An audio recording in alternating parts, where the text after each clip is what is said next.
Hello everyone, welcome to Dubey research academy. आज मैं आपको टुडे करंट अफेयर के बारे में बताऊंगा। तो आइए चलते हैं प्रश्न संख्या 1 पर। निम्न में से किस बैंक के पूर्व एमडी आदित्य पुरी को कार्लाइल ग्रुप में एशिया बिजनेस के लिए सीनियर एडवाइजर नियुक्त किया गया है? ऑप्शन है भारतीय state bank, yes bank, Canara bank, HDFC bank. सही उत्तर होगा एचडीएफसी बैंक। एचडीएफसी बैंक के पूर्व एमडी आदित्य पुरी को कार्लाइल ग्रुप के एशिया बिजनेस के लिए सीनियर एडवाइजर नियुक्त किया गया है। वे कार्लाइल के लिए उभरते हुए बाजारों में नए अवसरों के बारे में गाइडेंस देंगे। आदित्य पुरी को 1994 में एचडीएफसी बैंक की स्थापना के समय ही सीईओ नियुक्त किया गया था। चलते हैं प्रश्न संख्या 2 पर। हाल ही में किस राज्य सरकार ने कोविड-19 के बीच पटाखों की बिक्री पर रोक लगा दी है? ऑप्शन है पंजाब सरकार, महाराष्ट्र सरकार, केरल सरकार, राजस्थान सरकार। सही उत्तर होगा राजस्थान सरकार। राजस्थान सरकार ने हाल ही में कोविड-19 के बीच पटाखों की बिक्री पर रोक लगा दी है। राजस्थान के मुख्यमंत्री अशोक गहलोत ने कहा कि आतिशबाजी से निकलने वाले धुएं के कारण कोविड-19 रोगियों के साथ साथ अन्य लोगों को हृदय और श्वास संबंधी दिक्कतें हो सकती है। चलते हैं प्रश्न संख्या 3 पर। भारतीय रेलवे ने हाल ही में किस पहल की शुरुआत की है? ऑप्शन है मेरी रेल, मेरी जीवन रेखा, मेरी देश की जीवन रेखा, मेरी सहेली। सही उत्तर होगा मेरी सहेली। भारतीय रेलवे ने हाल ही में मेरी सहेली पहल की शुरुआत की है। इस मेरी सहेली पहल रेलवे सुरक्षा बल आरपीएफ ने ट्रेन यात्रा के दौरान महिला यात्रियों की सुरक्षा के लिए शुरू की गई है। इस पहल से ट्रेन के छोटे या लंबे मार्गों से यात्रा करने वाली महिला यात्रियों की भी सुरक्षा की भावना पैदा होगी। चलते हैं प्रश्न संख्या 4 पर। हाल ही में निवासी और प्रवासी भारतीय वैज्ञानिकों शिक्षाविदों के लिए कौन सा अनूठा शिखर सम्मेलन हाल ही में आयोजित किया गया? ऑप्शन है वैभव शिखर सम्मेलन, प्रवास शिखर सम्मेलन, विज्ञान शिखर सम्मेलन, वैज्ञानिक शिखर सम्मेलन। सही उत्तर होगा वैभव शिखर सम्मेलन। हाल ही में निवासी और प्रवासी भारतीय वैज्ञानिकों शिक्षाविदों के लिए अनूठा वैभव शिखर सम्मेलन हाल ही में आयोजित किया गया, जिसमें लगभग 2600 प्रवासी भारतीयों ने शिखर सम्मेलन के लिए ऑनलाइन पंजीकरण किया था। इस सम्मेलन में विज्ञान और प्रौद्योगिकी के नए और उभरते क्षेत्रों में सहयोग की संभावनाओं पर विचार किया गया है। है प्रश्न संख्या 5 पर। इनमें से किसने हाल ही में जम्मू में मानसर झील विकास योजना का उद्घाटन किया है? ऑप्शन है Narendra Modi, doctor Jitendra Singh, doctor Harshvardhan, doctor Manmohan Singh. सही उत्तर होगा डॉक्टर जितेंद्र सिंह।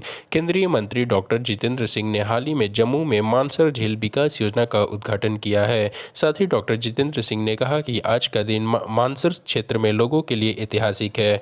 मानसर झील विकास योजना 70 वर्षों के लंबे इंतजार के बाद आज पूरी हो रही है।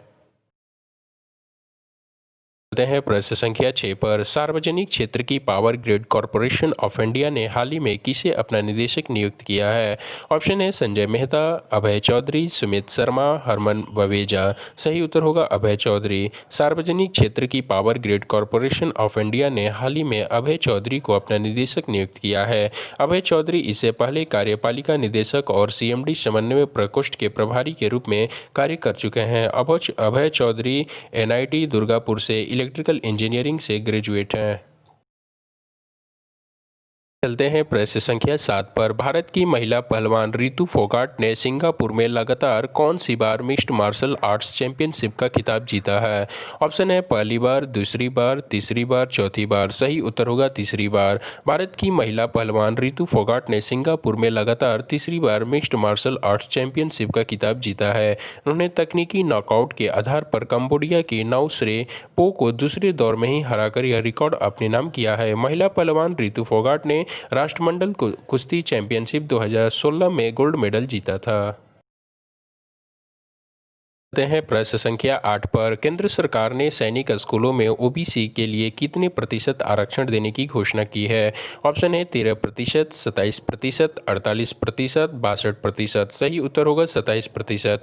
केंद्र सरकार ने हाल ही में ओबीसी को 27% आरक्षण देने की घोषणा की है। यह आरक्षण नीति शैक्षणिक सत्र 2021-22 से लागू होगी। सरकार के मुताबिक प्रत्येक सूची में 15% सीटें अनुसूचित जाति के लिए आरक्षित है, जबकि 7.5% सीटें अनुसूचित जनजाति के लिए है प्रश्न संख्या 9 पर। भारत ने गिलगिट बाल्टिस्तान को प्रांतीय दर्जा देने के किस देश के फैसले को खारिज कर दिया है? ऑप्शन ए भूटान, अफगानिस्तान, उर्जिस्तान, पाकिस्तान। सही उत्तर होगा पाकिस्तान। गिलगिट बाल्टिस्तान जम्मू कश्मीर के उत्तर पश्चिमी में स्थित अत्यधिक ऊंचाई वाला एक पहाड़ी क्षेत्र है, जो कि जम्मू और कश्मीर की पूर्ववर्ती रियासत का एक हिस्सा था। चलते हैं प्रश्न संख्या 10 पर। भारत और किस देश के बीच व्यापार और प्रौद्योगिकी में आपसी सहयोग को बढ़ावा देने के तरीके पर द्विपक्षीय वार्ता हुई है? ऑप्शन है फ्रांस, जापान, ताइवान, ग्रीस। सही उत्तर होगा ग्रीस। भारत के विदेश मंत्री एस जयशंकर और ग्रीस के विदेश मंत्री निकोस डेडियास के बीच व्यापार और प्रौद्योगिकी में आपसी सहयोग को बढ़ावा देने के तरीकों पर द्विपक्षीय वार्ता हुई है। साथ ही दोनों देश के मंत्रियों ने प्रौद्योगिकी, वाणिज्य और संस्कृति पर सहयोग बढ़ाकर इन दोनों देशों की ऐतिहासिक मित्रता के निर्माण पर चर्चा की है।